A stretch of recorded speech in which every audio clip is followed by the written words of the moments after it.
Two fundamental types, window and application. And for all practical purposes, window is the new form. Right? So wherever you would have used a form, you now use a window. Application is the same name as the application type in Windows Forms, but it's very different because unlike Windows Forms, all the functionality of application is going to be exposed through instance level methods. So we subclass application. Right? You might remember back in Windows Forms, you would just say things like application.run.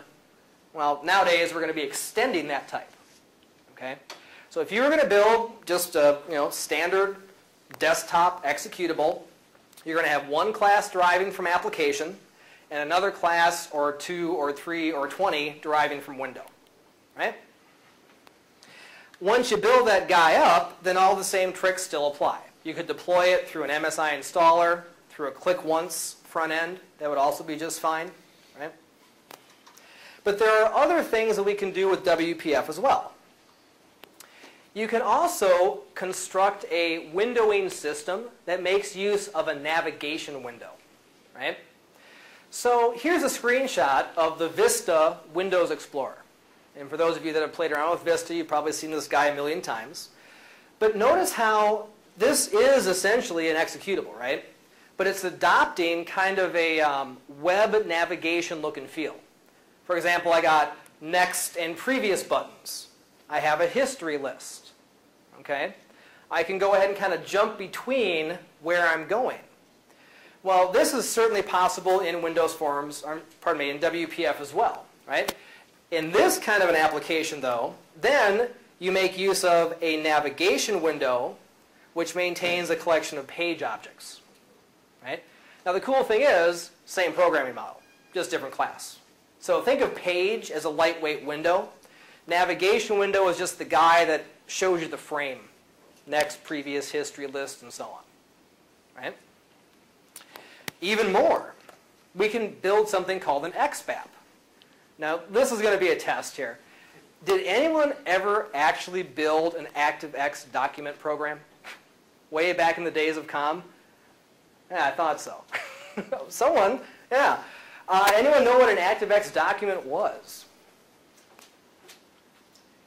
Basically, it's a document that sits in an object rendered in a frame. It's right. kind of like embedding a lightweight web page Yeah. in a WinForm. Yeah, basically what you're able to do with an ActiveX document, and that's pretty much a long gone technology, you could build up a window and plug it into a browser. Okay? Well, an Xpath is kind of like an ActiveX document done right. Right? What this technology allows you to do is to take the rich experience of a desktop program, right? Because I mean, even though we all love web apps, HTML is just not as expressive yet, but it's certainly getting better. And you can put that right inside of a browser. So in this case now, the browser is functioning as the navigational shell. And all your pages can just be plugged right into the browser. Okay? So the end user could just navigate to some URL, and then voila, in the browser is your WPF app. Right? And that's what we call a XAML browser application, or simply Xpath. Okay? Firefox, yeah. Yep, Firefox does. Yep. And actually, Sal will go into this in Silverlight in way more detail, right? But just kind of setting the stage a little bit. Yeah, it's not a Microsoft-centric technology, and again, Sal will say a lot more about how that works. Silverlight, just one little slide to say that essentially WPF is kind of like the foundation of Silverlight. And that's the part that Sal is going to be talking about later on today in session 3. It is basically a kind of slimmed down version of the entire WPF APIs, which is not only browser neutral, but in many cases, operating system neutral. Okay? But I'll kind of put out that little teaser, and we'll get back to that later on today. Okay, a little bit more I want to say through the slides, then I'll do a couple of demos, and then we'll get to WCF. Another really interesting aspect of Windows Presentation Foundation is this thing we call the control content model. And this, again, is a challenge to us to really rethink how we think about user interface stuff. You know, we have been pounded in our heads for so many years how certain things look a certain way, right? A button is a rectangle, probably gray, has some text on it. A label is read-only. It just kind of sits there doing nothing, right? So we get this real fixed view of how a control has to look. And WPF, again, says you can make your control look any way you want to. The underlying behavior is always the same. Now, to do this, either through XAML or through code, there is a property that we inherit just simply called content, right? So you could go ahead and say, I want to build a button, but instead of just having a blob of text that says OK, in my button, I want to have a grid with 4 stack panels, and this one has a drop-down list, and that one has a 3D image. I want all this stuff to be in my button, okay? And that can be done, again, totally through XAML. And that gets us back to this point.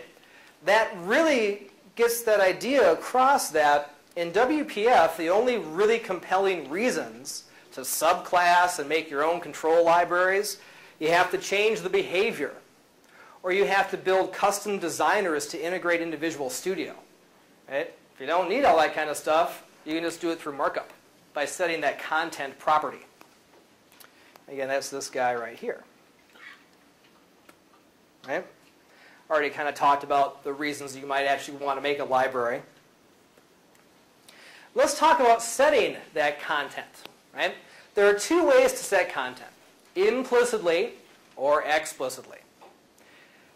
Up on top, notice in the opening element of my button declaration, and I didn't really go too far into the syntax of XAML, but suffice it to say, the name of an element, right, is going to be mapping to a class in the WPF namespaces. The attributes on an element are going to be mapping to a property or an event on that class. So the button class has a property called width, height, and content. So my content is going to be a string that says click me. Right? Here is how I set the content value implicitly. So any type which extends the content control base class has a property called content. And if you don't explicitly set the content, as we see here, through an attribute, then whatever is the child is going to be considered the content. So here again is just a simple string. But I could have put inside of there a grid with 3D images and list boxes and combo boxes and whatnot. Okay? Here's a more interesting one. Right? You know, imagine you wanted to have an interesting button, and in the button were these things which are actually new called expanders. Right? Expanders are just a really easy way to kind of view drop-down lists in kind of a more modified, modern format.